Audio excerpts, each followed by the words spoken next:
سامعین سے گزارش ہے کہ ایلیکوینٹ ادب اور ایلیکوینٹ ادب ایکسٹراز میں جتنے بھی مشہور تاریخی ناولز اور فکشنل ناولز کمپلیٹ ہو چکے ہیں اس کا مطالعہ ہمارے پلے لسٹ سیکشن میں کریں اور زیادہ سے زیادہ شیئر کرنے کی کوشش کریں، اور ہم سے رابطہ کرنے کے لیے فیس بک اور ٹویٹر پر فالو کریں۔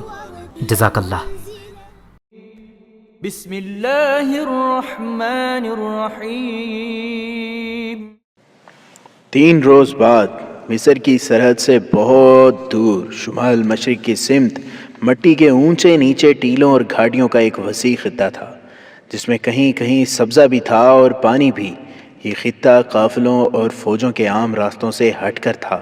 اس کے اندر ایک جگہ بے شمار گھوڑے بندھے ہوئے تھے، ان سے ذرا پرے سوار سوئے ہوئے تھے، اور ان سے الگ ہٹ کر چھوٹا سا ایک خیمہ لگا ہوا تھا جس کے اندر ایک آدمی سویا ہوا تھا۔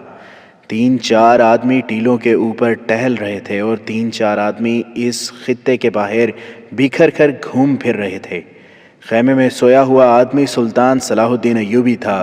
ٹیلوں پر اور ٹیلوں کے باہر گھومنے پھرنے والے آدمی سنتری تھے، اور جو سوئے ہوئے تھے وہ سلطان ایوبی کے سوار تھے۔ ان کی تعداد 700 تھی۔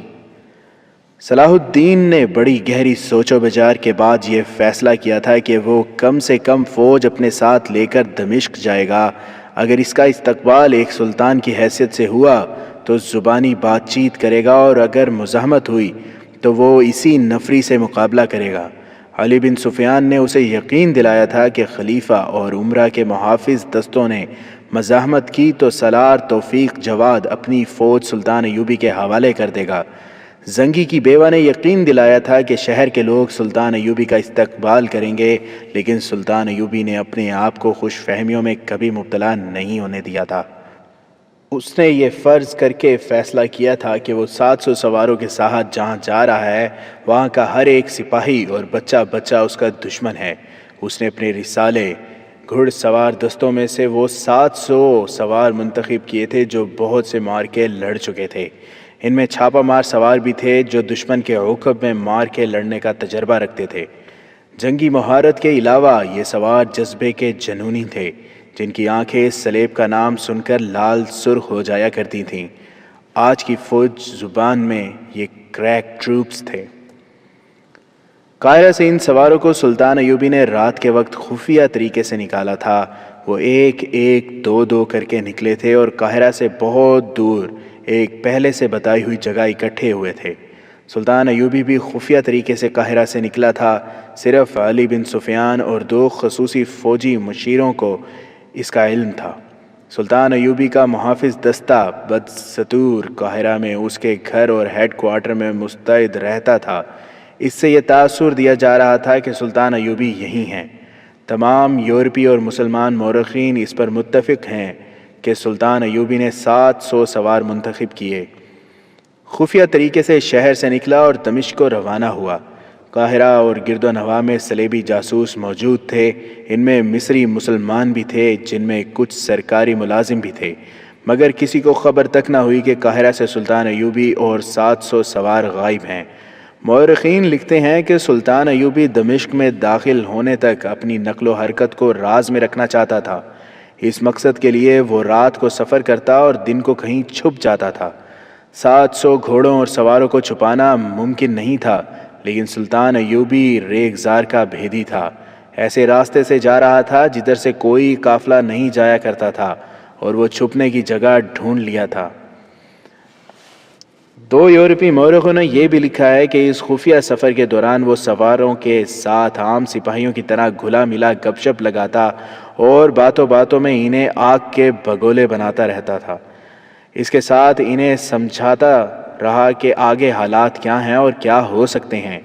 اس نے سواروں کو کسی خوش فہمی میں مبتلا نہیں کیا، کوئی جھوٹی امید نہیں دلائی، انہیں خطروں سے آگاہ کرتا رہا۔ سلطان ایوبی کی شخصیت اور کردار میں جو جلال تھا وہ ہر ایک سوار کی روح میں اتر گیا، اور سوار اڑ کر دمشق پہنچنے کے لیے بےتاب ہو گئے۔ مورخوں میں البتہ یہ اختلاف پایا جاتا ہے کہ یہ 1174 کا کون سا مہینہ تھا۔ بعض کہتے ہیں کہ یہ جولائی کا مہینہ تھا، بعض نے نومبر لکھا ہے۔ بہرحال یہ واقعہ نور الدین زنگی کی وفات کے بعد کا ہے۔ اگر واقعہ نگاروں کی تحریروں میں چھوٹے چھوٹے واقعات غور سے پڑھے جائیں تو معلوم ہوتا ہے کہ سلطان ایوبی ستمبر کے ابتدائی دنوں میں دمشق کے لیے روانہ ہوا تھا۔ اس نے مصر کی ہائی کمانڈ خفیہ طور پر اپنے 2 مشیروں کے سپرد کردی تھی۔ سوڈان کی طرف کی سرحد پر مورچہ بندی اور دفاعی انتظامات مزید مضبوط کر دیے تھے۔ شمال کی طرف بحریہ کو حکم دیا گیا کہ ہر وقت دن رات سمندر میں دور دور تک کشتیاں گشت کرتی رہیں اور جنگی جہاز بحری سپاہیوں کے ساتھ ہر لمحہ تیار رہیں۔ سلطان ایوبی نے اپنے جانشینوں سے کہہ دیا تھا کہ کسی بھی طرف سے حملہ آئے تو وہ اس کے حکم کا انتظار نہ کریں۔ اس نے یہ بھی حکم دے دیا تھا کہ سرحد پر دشمن ذرا سی گڑبڑ کرے تو شدید قسم کی جوابی کارروائی کرو۔ ہر وقت جاہریت کے لیے تیار رہو، اگر ضرورت محسوس ہو تو سوڈان کے اندر جا کر مصر کا دفاع کرو۔ سلطان ایوبی مصر کو اپنی فوج اور خدا کے حوالے کر کے چوری چھپے 700 سواروں کے ساتھ دمشق جا رہا تھا۔ دمشق کے قلعے پر سنتری گھوم رہے تھے۔ انہیں دور افق پر گرد کے بادل اٹھتے نظر آئے جو دمشق کی طرف آ رہے تھے۔ وہ کچھ دیر دیکھتے رہے، شاید تاجروں اور مسافروں کا کوئی بڑا قافلہ ہوگا، مگر اونٹ اتنی گرد نہیں اڑاتے۔ یہ گھوڑے معلوم ہوتے تھے۔ گرد بہت قریب آ گئی تو اس میں ذرا ذرا گھوڑے نظر آنے لگے اور پھر اوپر اٹھی ہوئی برچیوں کی انیاں نظر آنے لگیں۔ وہ ہر برچی کے ساتھ کپڑے کی لمبوتری جھنڈی تھی۔ یہ بلا شک و شبہ کوئی فوج تھی اور یہ فوج خلیفہ کی نہیں ہو سکتی تھی۔ ایک سنتری نے نقارہ بجا دیا۔ قلعے کی دوسری دیواروں پر بھی نقارے بج اٹھے۔ قلعے میں جو فوج تھی وہ تیاری کی پوزیشنوں میں آ گئی۔ دیواروں کے اوپر تیر اندازوں نے کمانوں میں تیر ڈال لیے۔ قلعے کا کمانڈر بھی اوپر آ گیا۔ گرد اڑاتے ہوئے سوار قلعے کے قریب آ گئے اور حملے کی ترتیب میں آ کر رک گئے۔ قلعہ کے کمانڈر نے سواروں کے کمانڈر کا جھنڈا دیکھا تو وہ ٹھٹک گیا۔ یہ صلاح الدین ایوبی کا جھنڈا تھا۔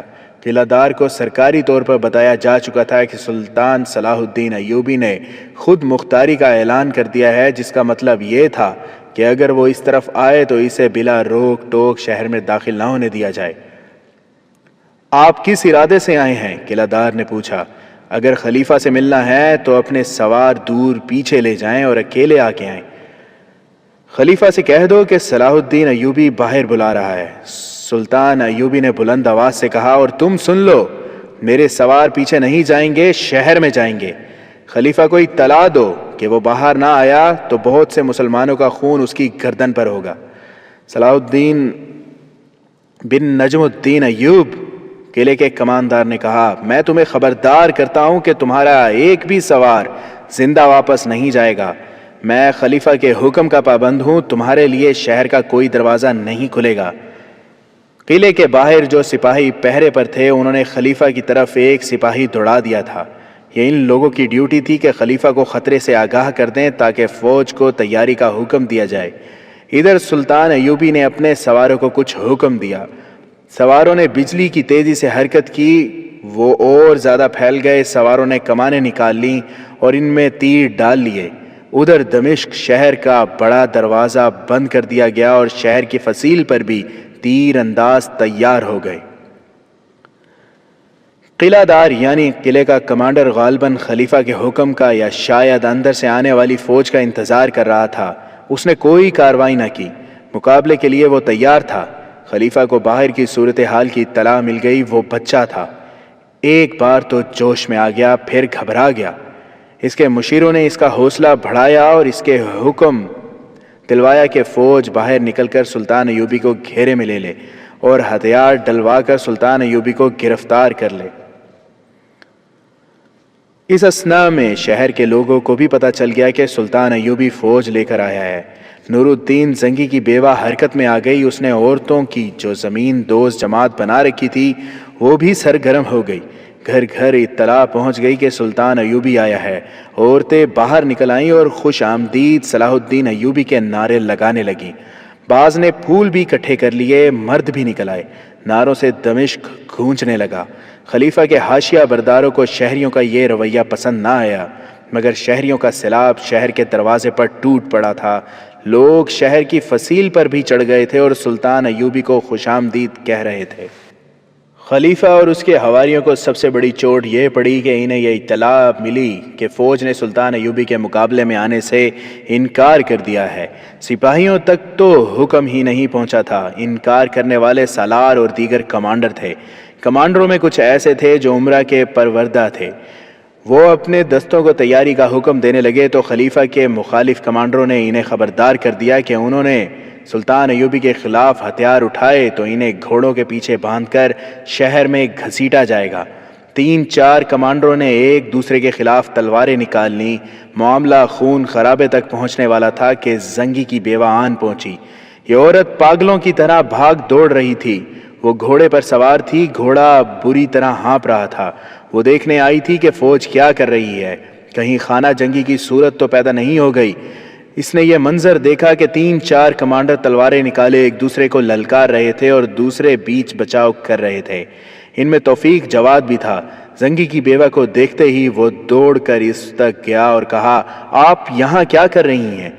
یہاں کیا ہو رہا ہے؟ اس عظیم مجاہدہ نے پوچھا۔ کیا فوج صلاح الدین ایوبی کے استقبال کے لیے جا رہی ہے یا مقابلے کے لیے؟ فوج نہیں جا رہی، توفیق جواد نے جواب دیا۔ ہم نے خلیفہ کے حکم کی تعمیل نہیں کی، یہ لوگ آپس میں لڑنا چاہتے ہیں، ان میں 2 خلیفہ کے وفادار ہیں۔ زنگی کی بیوہ گھوڑے سے کود کر اتری اور ان کمانڈروں کے درمیان آ گئی جو ایک دوسرے کو للکار رہے تھے۔ اس عورت نے اپنا سر ننگا کر دیا اور ان سے چلا کر کہا، بے غیرتو، پہلے اس سر کو تن سے جدا کرو، اپنی ماں کا سر اس مٹی میں پھینکو، پھر کافروں کی حمایت میں لڑنا۔ تم ان بیٹیوں کو بھول گئے ہو جنہیں کافر اٹھا کر لے گئے تھے، تم اپنی ان بچیوں کو بھول گئے ہو جو کافروں کی درندگی سے مر چکی ہیں۔ تم کس کی حمایت میں ایک دوسرے کے خلاف تلواریں نکالتے ہو؟ میرے بیٹے کے وفادار کافر ہیں، آؤ پہلے میری گردن اڑاؤ، پھر ایوبی کے مقابلے میں جانا۔ زنگی کی بیوہ کے آنسو بہہ رہے تھے، منہ سے جھاگ پھوٹ رہی تھی۔ کمانڈروں نے تلواریں نیاموں میں ڈال لیں اور سر جھکا کر ادھر ادھر ہو گئے۔ کیا فوج نے حکم عدولی کی ہے؟ یہ خلیفہ کے ایک مشیر کی گھبرائی ہوئی آواز تھی جس نے خلیفہ کے دربار میں سناٹا طاری کر دیا۔ محافظوں کے دستے باہر نکالو، ایک امیر نے غصے سے کہا، جم کر مقابلہ کرو۔ تھوڑی ہی دیر بعد محافظوں کے دستے تیار ہو گئے۔ اس وقت شہریوں کا ہجوم اور زیادہ بڑھ گیا تھا، عورتیں چلا رہی تھیں، دروازے کھول دو، ہماری عصمتوں کا پاسبان آیا ہے۔ مرد نعرے لگا رہے تھے، محافظ دستوں کو آگے بڑھنے کا راستہ نہیں مل رہا تھا۔ اس وقت خلافت کا قاضی کمال الدین سامنے آ گیا۔ وہ خلیفہ کے دربار میں گیا، قاضی کی حیثیت سے سب سے اونچی اور قابل احترام سمجھی جاتی تھی۔ اس نے خلیفہ سے کہا کہ اگر اس نے صلاح الدین ایوبی کے مقابلے کے لیے اپنی فوج بھیجی تو شہری اس فوج پر ٹوٹ پڑیں گے، اس سے زیادہ تر نقصان شہریوں کا ہوگا، خانہ جنگی ہوگی۔ اپنے ہاتھوں اپنے بچوں اور عورتوں کو مروانے کے علاوہ سب سے بڑا نقصان یہ ہوگا کہ صلیبی فوج جو یہاں سے دور نہیں کسی مزاحمت کے بغیر اندر آ جائے گی، پھر آپ رہیں گے نہ آپ کی خلافت اینٹ سے اینٹ بچ جائے گی۔ شریعت کا حکم یہ ہے کہ بھائی بھائی کے خلاف نہیں لڑ سکتا۔ ذرا باہر آ کر لوگوں کی بےتابیاں دیکھیں، کیا آپ اس طوفان کو روک لیں گے؟ شہر کی چابی میرے حوالے کر دیں، قاضی کمال الدین نے کہا۔ چابی قاضی کے حوالے کر دی گئی۔ اس نے اپنے ہاتھوں شہر کا دروازہ کھولا، شہریوں کا ہجوم رکے ہوئے سیلاب کی طرح باہر نکلا۔ قاضی کمال الدین نے چابی سلطان ایوبی کے حوالے کی۔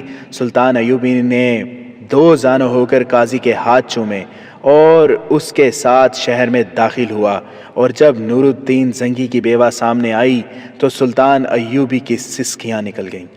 زنگی کی بیوہ اس سے لپٹ گئی اور بچوں کی طرح بلبلانے لگی۔ اس کی ہچکیاں تھم نہیں رہی تھیں۔ سلطان ایوبی کے سواروں پر عورتوں نے پھول پھینکے، بلائیں لیں اور انہیں جلوس میں اندر لے گئے۔ قلعے کی چابی بھی سلطان ایوبی کے حوالے کر دی گئی۔ وہ سب سے پہلے اپنے گھر گیا۔ وہ دمشق کا رہنے والا تھا۔ بڑے جذباتی انداز سے اس پرانے سے مکان میں داخل ہوا جہاں وہ پیدا ہوا تھا۔ کچھ دیر آرام کرنے کے بعد اس نے فوج کے چھوٹے بڑے کمانڈروں کو اپنے مکان میں بلا لیا۔ ان کے ساتھ باتیں کر کے معلوم کیا کہ ان پر کس حد تک اعتماد کیا جا سکتا ہے۔ فوج کی حالت اور کیفیت پوچھی اور اپنے حکام جاری کیے۔ اسی دوران اسے اطلاع ملی کہ خلیفہ اپنے وفادار مشیروں، وزیروں اور امیروں کے ساتھ لاپتہ ہو گیا ہے۔ فوج کے 2-3 اعلیٰ حکام بھی اس کے ساتھ فرار ہو گئے ہیں۔ سلطان ایوبی فوراً اٹھا اور فرار ہونے والوں کے گھروں پر چھاپے مروائے۔ یہ گھر دراصل محل تھے۔ بھاگنے والے اپنی جانیں بچا کر بھاگے تھے، ان کا مال و دولت پیچھے رہ گیا تھا۔ حرم کی عورتیں، رقاصائیں اور عیش و عشرت کا سارا سامان پیچھے رہ گیا تھا۔ سلطان ایوبی نے اس تمام دولت پر قبضہ کر کے اس میں سے کچھ بیت المال میں دے دیا اور زیادہ تر غریبوں اور اپاہجوں میں تقسیم کر دیا۔ اس نے خلیفہ اور مفرور، عمرہ وغیرہ کے تعاقب کی ضرورت محسوس نہ کی۔ اس نے مصر اور شام کی وحدت یعنی ایک سلطنت کا اعلان کر دیا اور اپنے بھائی تقی الدین کو دمشق کا امیر مقرر کر دیا۔ دوسرے حصوں کے نئے گورنر مقرر کیے اور اس سلطنت کے استحکام اور دفاع کے انتظامات میں مصروف ہو گیا، مگر اس کی انٹیلیجنس کی رپورٹیں اسے بتا رہی تھیں کہ اس کے عمرہ جو الملک الساحلہ کے وفادار تھے اسے چین سے نہیں بیٹھنے دیں گے۔ یورپی ممالک سے آئی ہوئی اطلاعات سے پتہ چلا ہے کہ صلیبی بہت بڑا لشکر تیار کر رہے ہیں جس سے وہ عالم اسلام پر فیصلہ کن حملہ کریں گے۔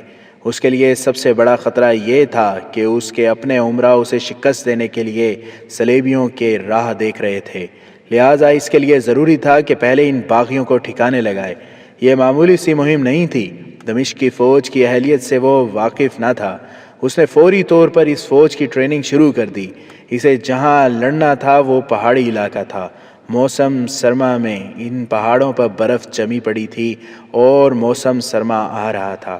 قاہرہ اور دمشق میں اسے ایک فرق نمایاں طور پر نظر آ رہا تھا۔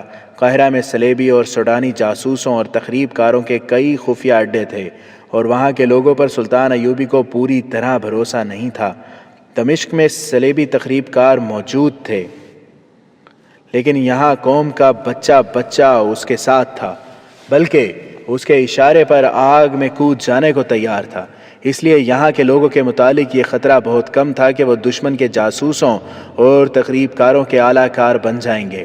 دمشق اور شام کے لوگوں نے نور الدین زنگی کے زمانے میں پروقار زندگی گزاری تھی۔ اس کی وفات کے فوراً بعد ان کا ذاتی وقار ختم ہو گیا تھا۔ نئے حکمرانوں نے انہیں رعایا بنا لیا تھا۔ امیر، وزیر عیش و عشرت اور ذاتی سیاست بازیوں میں مصروف ہو گئے تھے اور انتظامیہ کے حاکم لوگوں کے لیے وبال جان بن گئے تھے۔ قانون کا احترام ختم ہونا شروع ہو گیا تھا۔ قہبہ خانے اور شراب خانے بھی کھل گئے تھے۔ 4-5 مہینوں میں لوگوں کا جینا حرام ہو گیا تھا۔ اناج تک کی کمی ہو گئی تھی۔ لوگوں کو پتہ چلا کہ اناج باہر جا رہا ہے۔ عمرہ اور وزراء نے اناج در پر دہ اپنے ہاتھ میں لے لیا تھا اور در پہ دہ باہر کہیں بھیج دیتے تھے۔ بازاروں میں ہر چیز کے بھاؤ چڑھ گئے اور لوگ تنگ دستی محسوس کرنے لگے تھے۔ وہاں کے لوگ تنگ دستی اور فاقہ کشی تک برداشت کرنے کو تیار تھے، لیکن وہ قومی سطح سے گرنے کو تیار نہیں تھے۔ وہ صلیبیوں کے ساتھ دوستی کرنے پر آمادہ نہیں ہو سکتے تھے۔ وہ محسوس کرنے لگے تھے کہ ان کے حکمران انہیں دشمن کی جھولی میں ڈال رہے ہیں۔ نور الدین زنگی کے دور حکومت میں جھونپڑوں اور پھٹے پرانے خیموں میں رہنے والوں کو بھی معلوم ہوتا تھا کہ سرکاری سطح پر کیا ہو رہا ہے۔ جنگ کی صورت میں وہ میدان جنگ کی صورتحال سے آگاہ ہوتے تھے۔ زنگی کے مرتے ہی لوگوں کو اچھوت قرار دے دیا گیا تھا۔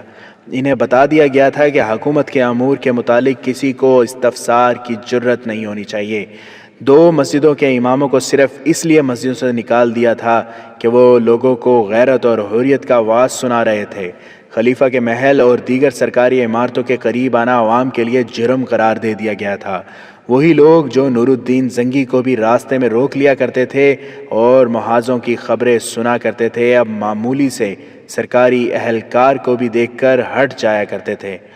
لوگ گھٹن محسوس کرنے لگے تھے۔ جہاد کے نعرے بھی مرتے جا رہے تھے۔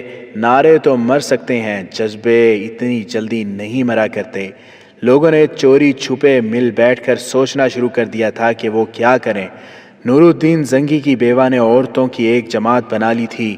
ان حالات اور اس گھٹن میں انہیں اطلاع ملی کہ صلاح الدین ایوبی آ گیا ہے اور فوج ساتھ لایا ہے، تو وہ استقبال کے لیے باہر نکل آئے۔ اور جب انہیں پتہ چلا کہ خلیفہ سلطان ایوبی کو اپنی فوج کے زور سے روکنا چاہتا ہے، تو لوگ فوج پر ٹوٹ پڑنے کے لیے تیار ہو گئے۔ خلیفہ کے محافظ دستوں کی انہوں نے بہت بے عزتی کی تھی۔ یہی وجہ تھی کہ خلیفہ المالک الصالح اور اس کے حواری امیر چوروں کی طرح دمشق سے بھاگ گئے تھے، اور اب لوگ سلطان ایوبی پر جانیں فدا کرنے کو بے تاب تھے۔ لوگوں کی اس جذباتی کیفیت نے سلطان ایوبی کا کام آسان کر دیا تھا۔ عورتوں میں قومی جذبہ پہلے سے ہی تھا، اب یہ جذبہ دہکتے انگارے بن گیا۔ جوان سال لڑکیوں کا ایک وفد سلطان ایوبی کے پاس گیا اور یہ عرض داشت پیش کی کہ لڑکیوں کو محاذ پر فوج کے ساتھ بھیجا جائے اور انہیں عسکری تربیت دی جائے۔ وہ زخمیوں کی مرہم پٹی کے علاوہ لڑنا بھی جانتی ہیں۔ سلطان ایوبی نے ان کے جذبے کو سراہتے ہوئے کہا، مجھے جس روز تمہاری ضرورت پڑی تمہیں گھروں سے نکال لوں گا۔ ابھی تمہارا محاذ گھر ہے، میں تمہیں گھروں کا قیدی نہیں بنانا چاہتا۔ اگر تم مائیں ہو تو بچوں کو مجاہد بناؤ، اگر تم بہنیں ہو تو بھائیوں کو اسلام کے پاسبان بناؤ۔ میں تمہاری عسکری تربیت کا بندوبست کروں گا، مگر یہ نہ بھولنا کہ تمہیں گھروں کا نظام سنبھالنا ہے۔ ایسی چند اور باتیں کر کے اسے جیسے کچھ یاد آ گیا ہو، اس نے کہا، ایک محاذ اور ہے جس پر تم کام کر سکتی ہو۔ تم نے سنا ہوگا کہ ہم نے خلیفہ کے محل اور امیروں، وزیروں اور حاکموں کے گھروں سے بہت سی لڑکیاں برآمد کی ہیں۔ ان کی تعداد 2-3 نہیں 200-300 ہے۔ ہم نے انہیں آزاد کر دیا تھا، وہ یہیں کہیں شہر میں یا گرد و نواح میں ہوں گی۔ معلوم نہیں کہ وہ کہاں کہاں کی رہنے والی تھیں اور اب کہاں کہاں خراب ہوتی پھر رہی ہیں۔ میں ان ذرا سے مسئلوں کی طرف توجہ نہیں دے سکتا۔ میرے سامنے بڑے بڑے اونچے پہاڑ کھڑے ہیں۔ میں یہ کام تمہارے سپرد کرتا ہوں کہ لڑکیوں کو تلاش کرو۔ ان میں بہت سی ایسی ہوں گی جنہیں خرید کر یا اغوا کر کے حرموں میں داخل کیا گیا ہوگا۔ اب ان کا مستقبل یہی ہے کہ وہ خفیہ قحبہ خانوں میں چلی جائیں گی، سرائے میں مسافروں کی خدمت کریں گی اور ذلیل و خوار ہوتی پھریں گی۔ ان کے ساتھ کوئی شادی نہیں کرے گا۔ انہیں ڈھونڈو اور ان میں کھوئی ہوئی عزت از سر نو پیدا کر کے ان کی شادیوں کا انتظام کرو۔ لڑکیوں نے اس مہم کا آغاز کر دیا۔ انہوں نے اپنے گھروں کے مردوں کی مدد حاصل کر لی اور چند دنوں میں کئی ایک لڑکیاں برآمد کر کے انہیں اپنے گھروں میں رکھ کر ان کی تربیت شروع کر دی۔ ان بد نصیب لڑکیوں میں ایک سحر نام کی لڑکی تھی جسے زبردستی رقاصہ بنایا گیا تھا۔ اسے ایک امیر کے گھر سے برآمد کر کے رہا کیا گیا تھا۔ اس نے ایک غریب سے گھرانے میں پناہ لے رکھی تھی۔ اتفاق سے لڑکیوں کو پتہ چلا تو اسے وہاں سے لے آئیں۔ اس نے جب دیکھا کہ دمشق کی لڑکیاں باقاعدہ فوج کی طرح کام کر رہی ہیں تو اس کی سوئی ہوئی غیرت بیدار ہو گئی۔ اس میں جذبہ انتقام بھی پیدا ہو گیا۔ اس نے لڑکیوں کو بتایا کہ اس کے ساتھ کی ایک رقاصہ سرائے کے مالک کے پاس ہے۔ سحر سرائے کے مالک کو جانتی تھی۔ اس نے بتایا کہ یہ آدمی سلیبیوں کا جاسوس ہے۔ اس نے ایک تہ خانہ بنا رکھا ہے جہاں فدائی، حشیشین اور سلیبی جاسوس راتوں کو جاتے ہیں۔ رقص ہوتا ہے اور شراب کے مٹکے خالی ہوتے ہیں۔ سحر کو بھی ایک رات وہاں لے جایا گیا تھا۔ اس نے کہا، میں ان جاسوسوں کو پکڑوا سکتی ہوں لیکن میں انہیں پکڑوانا نہیں چاہتی۔ سرائے کے مالک کو ان کے ساتھ اپنے ہاتھوں قتل کرنا چاہتی ہوں، مگر یہ کام میں اکیلی نہیں کر سکتی، تم میرا ساتھ دو۔ لڑکیاں تیار ہو گئیں۔ انہوں نے ایک منصوبہ تیار کر لیا۔ اس کے مطابق ایک شام سحر پردے میں سرائے کے مالک کے پاس چلی گئی۔ وہ اسے دیکھ کر خوش ہوا۔ سحر نے کہا، میں فوراً تمہارے پاس پہنچ جاتی، لیکن شہر میں پکڑ دھکڑ ہو رہی تھی۔ مجھے ڈر تھا کہ میں تمہارے پاس آئی تو تم بھی پکڑے جاؤ گے۔ میں ایک غریب سے گھرانے میں یتیم لڑکی بن کر چھپی رہی۔ اب حالات صاف ہو گئے ہیں، تم پر کسی نے شک نہیں کیا، اس لیے تمہارے پاس آ گئی ہوں۔ سرائے کا مالک اسے اپنی رقاصہ کے پاس لے گیا۔ وہ بھی بہت خوش ہوئی۔ اس شام کے بعد وہ چند راتیں وہیں رہی۔ اس نے دیکھا کہ خلیفہ اور عیاش عمرہ کے چلے جانے اور سلطان ایوبی کے اتنے سخت احکام کے باوجود سرائے کے تہ خانے میں رونق وہی تھی۔ اس میں کوئی فرق نہیں آیا تھا۔ مسافر اپنے کمروں میں سو جاتے تھے تو تہ خانے کی دنیا آباد ہو جاتی تھی۔ وہاں اب بھی سلیبی جاسوس اور فدائی آتے تھے۔ سحر ان کا دل لبھاتی رہی اور راتوں کو ناچتی اور انہیں شراب پلاتی رہی۔ یہ لوگ مسافروں کے بحروپ میں سرائے میں آتے تھے۔ سحر نے یہ بھی دیکھ لیا تھا کہ رات کو سرائے کے باہر پہرے کا انتظام بھی ہوتا ہے تاکہ کوئی خطرہ نظر آئے تو تہ خانے تک قبل از وقت اطلاع پہنچتی جائے۔ سحر کو وہاں قید کر لیا گیا تھا، وہ اکیلی باہر نہیں جا سکتی تھی۔ وہ دل پر پتھر رکھ کر وہاں ناچتی رہی۔ وہ مایوس ہو گئی تھی کہ وہ انتقام لینے آئی تھی مگر قید ہو گئی۔ اس نے کسی پر اپنی مایوسی کا اظہار نہ ہونے دیا۔ اس سے یہ فائدہ ہوا کہ وہ لوگ اس پر اعتبار کرنے لگے۔ بعض راز کی باتیں بھی اس کے سامنے کر گزرتے تھے۔ ایک رات تہ خانے کی محفل میں ایک سلیبی جاسوس نے سرائے کے مالک سے کہا، ہم ان 2 لڑکیوں سے اکتا گئے ہیں، کوئی نئی چیز لاؤ۔ سحر اور دوسری رقاصہ بھی وہیں تھی۔ دوسری رقاصہ کو تو افسوس ہوا ہوگا، سحر کو امید کی ایک کرن نظر آ گئی۔ سرائے کے مالک نے کہا کہ صلاح الدین نے ایسی فضا پیدا کر دی ہے کہ اب دمشق میں کوئی اور رقاصہ یا کوئی نئی چیز نہیں مل سکے گی۔ مل کیوں نہیں سکے گی؟ سحر نے کہا، جن ناچنے گانے والیوں کو امیروں کے گھروں سے پکڑ کر آزاد کر دیا گیا تھا وہ ابھی یہی ہیں، میری طرح وہ بھی چھپی ہوئی ہیں۔ اگر تم لوگ مجھے 2-3 روز کے لیے باہر جانے دو تو میں انہیں پردہ دار خواتین کے بھیس میں یہاں لے آؤں گی۔ سحر کو اس وقت تک قابل اعتماد سمجھ لیا گیا تھا۔ انہوں نے اسے اجازت دے دی اور کچھ رقم بھی دے دی۔ صبح ہوئی تو سحر پردے میں باہر نکل گئی۔ 4-5 روز بعد سرائے کے چور دروازے سے 8 مستورات داخل ہوئیں اور سرائے مالک کے کمرے میں چلی گئیں۔ مستورات نے برقع نما لبادے اوڑھ رکھے تھے جن میں ان کے چہرے چھپے ہوئے تھے۔ کمرے میں آ کر سب نے نقاب اٹھا دیے۔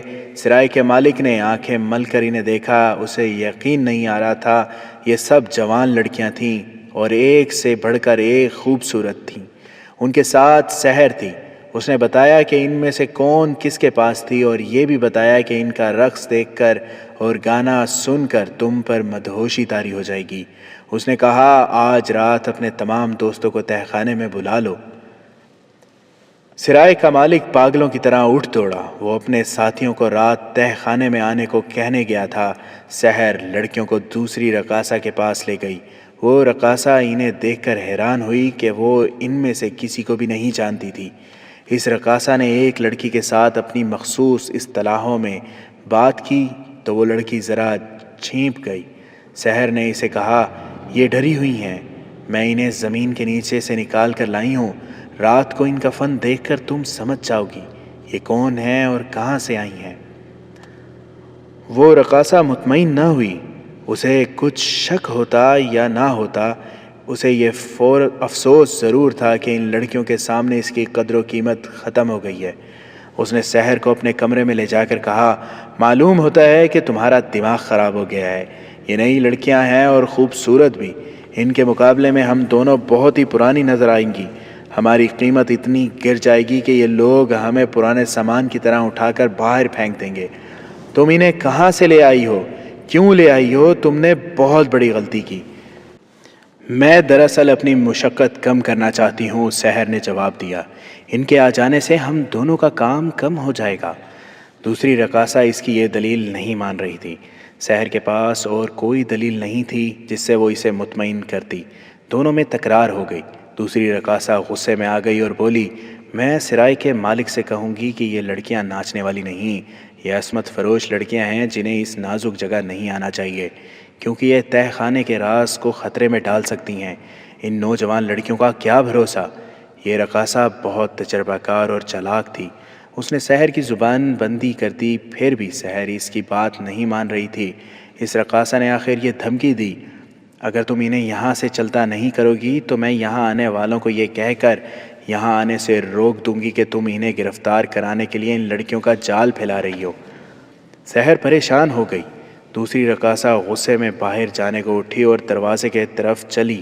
سحر نے بڑی پھرتی سے اپنی قمیص کے نیچے ہاتھ ڈالا اور کمر بند سے خنجر نکال کر دوسری رقاصہ کی پیٹھ میں گھونپ دیا۔ وہ زخم کھا کر گھومی تو سحر نے خنجر اس کے دل میں اتار دیا اور دانت پیس کر کہا، میں تجھے قتل نہیں کرنا چاہتی تھی بدبخت، تجھے بھی میرے ہاتھوں ہی مرنا تھا۔ اس نے اسی کے کپڑوں سے خنجر صاف کیا، رقاصہ کی لاش پر اس کے پلنگ سے بستر اٹھا کر پھینک دیا اور دروازہ باہر سے بند کر کے اپنے کمرے میں چلی گئی۔ اپنے خون آلود کپڑے بدلے اور خنجر کمر بند میں اڑس کر قمیص کے نیچے چھپا دیا۔ رات سرائے کے مالک کے علاوہ 6 آدمی تہ خانے کے اس کمرے میں آئے جہاں رقص اور شراب کا دور چلا کرتا تھا۔ سرائے کے مالک نے سحر سے دوسری رقاصہ کے متعلق پوچھا تو سحر نے نفرت کے لہجے میں کہا، وہ ان لڑکیوں کو دیکھ کر جل بھن گئی ہے، وہ اپنے آپ کو ان سب سے زیادہ حسین سمجھتی ہے، آج رات وہ یہاں نہ ہی آئے تو اچھا ہے، محفل کے رنگ میں بھنگ ڈالے گی۔ لعنت بھیجو، سرائے کے مالک نے کہا، کل اس سے نمٹ لوں گا، اسے پڑی رہنے دو اپنے کمرے میں۔ سحر نے ان 6 آدمیوں سے کہا، ان لڑکیوں کے پاس اچھے کپڑے نہیں، ان کا لباس تم سب کے ذمہ ہے، آج رات وہ جن کپڑوں میں ہیں انہی میں تمہارے سامنے آئیں گی۔ انہوں نے جب لڑکیوں کو دیکھا تو بھول ہی گئے کہ انہوں نے کیسے کپڑے پہن رکھے ہیں۔ لڑکیاں چہروں سے پیشہ ور ناچنے والیاں لگتی ہی نہیں تھیں، ان کے چہرے تر و تازہ اور معصوم سے تھے، ان کے بالوں کو بھی نہیں سجایا گیا تھا، ان کی کوئی حرکت ظاہر نہیں کرتی تھی کہ یہ پیشہ ور ہیں، ان کا انداز سیدھا سادہ سا تھا۔ سحر نے انہیں کہا کہ اپنے مہمانوں کو شراب پیش کرو۔ وہ جب سراہیوں سے پیالوں میں شراب انڈیلنے لگیں تو ایک آدمی نے ایک لڑکی کو چھیڑا، لڑکی بدک کر پیچھے ہٹ گئی، اس کا چہرہ لال سرخ ہو گیا۔ سحر، اس آدمی نے کہا، انہیں کہاں سے لائی ہو، یہ کس کے پاس تھیں؟ سحر نے کہکا لگایا اور بولی، اپنا فن بھول گئی ہیں، یہ صلاح الدین ایوبی کا خوف ہے جو ان سب پر طاری ہے، ابھی کھل جائیں گی۔ صلاح الدین ایوبی، ایک نے تنزیہ کہا، ہمارے جال میں وہ اب آیا ہے، ہم اسے اسی کے امیروں اور سلاروں سے مروائیں گے۔ اس نے اپنے ایک ساتھی کے کندھے پر ہاتھ مار کر کہا، اس کا خنجر صلاح الدین ایوبی کے خون کا پیاسا ہے، جانتی ہو نا اسے، یہ حسن بن سبا کی امت سے ہے، فدائی۔ اس نے ایک لڑکی کے گال پر ہلکی سی تھپکی دے کر کہا، ایوبی کا خوف دل سے اتار دو، وہ چند دنوں کا مہمان ہے۔ تھوڑی سی دیر بعد شراب رنگ دکھانے لگی اور رقص کی فرمائش ہوئی۔ لڑکیاں سراہیوں اور پیالوں کو ادھر ادھر کرتی اور پھرتی ان 6 آدمیوں کے پیچھے ہو گئیں۔ اچانک سب نے قمیضوں کے نیچے ہاتھ ڈالے، خنجر نکالے۔ سحر نے بھی خنجر نکال لیا تھا، اس نے سرائے کے مالک پر وار کیا اور دوسروں نے 6 آدمیوں کو پے در پہ وار کر کے لڑکا دیا، کسی نے بھی سنبھلنے کی مہلت نہ ملی دی۔ سحر ہر ایک پر وار پہ وار کیے جا رہی تھی جیسے پاگل ہو گئی ہو، اس نے انتقام لے لیا۔ یہ لڑکیاں شریف گھرانوں کی بیٹیاں تھیں جو سلطان صلاح الدین ایوبی کے پاس عرض داشت لے کر گئی تھیں کہ وہ مردوں کے دوش بدوش لڑنا چاہتی ہیں۔ انہوں نے ہی سحر کو ایک غریب گھرانے سے برآمد کیا تھا۔ اس نے جب لڑکیوں کو جنگی پیمانے پر کام کرتے دیکھا تو اسے سرائے کے مالک کا خیال آ گیا تھا۔ اس نے لڑکیوں کو بتا دیا تھا کہ سرائے کا تہ خانہ جاسوسوں اور تخریب کاروں کا اڈا ہے۔ ان لڑکیوں کی مدد سے وہ انہیں پکڑوانا چاہتی تھی، مگر وہاں گئی تو سرائے کے مالک نے اس کا باہر نکلنا بند کر دیا۔ جاسوسوں کی اس فرمائش پر کہ نئی لڑکیاں لاؤ، اسے موقع مل گیا، اسے نئی لڑکیاں لانے کی اجازت مل گئی۔ اس نے ان لڑکیوں سے ذکر کیا اور کہا کہ وہ نئی لڑکیاں بن کر چلیں اور ان آدمیوں کو ختم کیا جائے۔ لڑکیاں تیار ہو گئیں، انہوں نے اسکیم بنائی اور اس کے ساتھ چلی گئیں۔ انہوں نے یہ سوچا ہی نہیں کہ ان آدمیوں کو اپنے جال میں پھانس کر گرفتار کرایا جائے۔ اگر انہیں گرفتار کرایا جاتا تو ان سے بڑی قیمت معلومات حاصل کی جا سکتی تھی اور ان سے نشاندہی کروا کے ان کے کئی اور ساتھی پکڑائے جا سکتے تھے، مگر لڑکیاں جوشیلی اور جذباتی تھیں۔ وہ اتنا ہی جانتی تھیں کہ دشمن کو ہلاک کیا جاتا ہے۔ وہ اپنے جذبہ جہاد کی تسکین کرنا چاہتی تھیں اور سحر کا سینہ جذبہ انتقام سے پھٹ رہا تھا۔ وہ انہیں اپنے ہاتھوں سے قتل کرنے کو بیتاب تھیں۔ اس نے دوسری رقاصہ کو اسی لیے قتل کیا تھا کہ ان لڑکیوں کی اصلیت بے نقاب ہونے کا خطرہ پیدا ہو گیا تھا۔ ان کی اصلیت تو بے نقاب ہو رہی تھی، انہیں اس قسم کی غلیظ محفل کے طور طریقوں اور شراب پلانے کے انداز سے واقفیت ہی نہیں تھی۔ انہوں نے بر وقت خنجر نکال لی اور اپنے مقصد میں کامیاب ہو گئیں۔ وہ سب چور دروازے سے نکلیں اور اپنے ٹھکانے پہنچ گئیں۔ ان کی رپورٹ پر کچھ دیر بعد فوج نے سرائے پر چھاپا مارا اور تہ خانے گئیں۔ وہاں لاشیں پڑی تھیں۔ تہ خانے کے کمروں کی تلاشی لی گئی۔ ایک کمرے سے دوسری رقاصہ کی لاش برآمد ہوئی اور سرائے کے مالک کے کمرے سے کئی ایک ثبوت ملے کہ یہ لوگ جاسوس اور تخریب کار تھے، مگر آنے والا وقت سلطان صلاح الدین ایوبی اور سلطنت اسلامیہ کے لیے تاریخ کے سب سے بڑے خطرے لا رہا تھا، اور سلطان ایوبی دن رات جنگی منصوبہ بندی اور فوج کی ٹریننگ میں مصروف رہتا تھا۔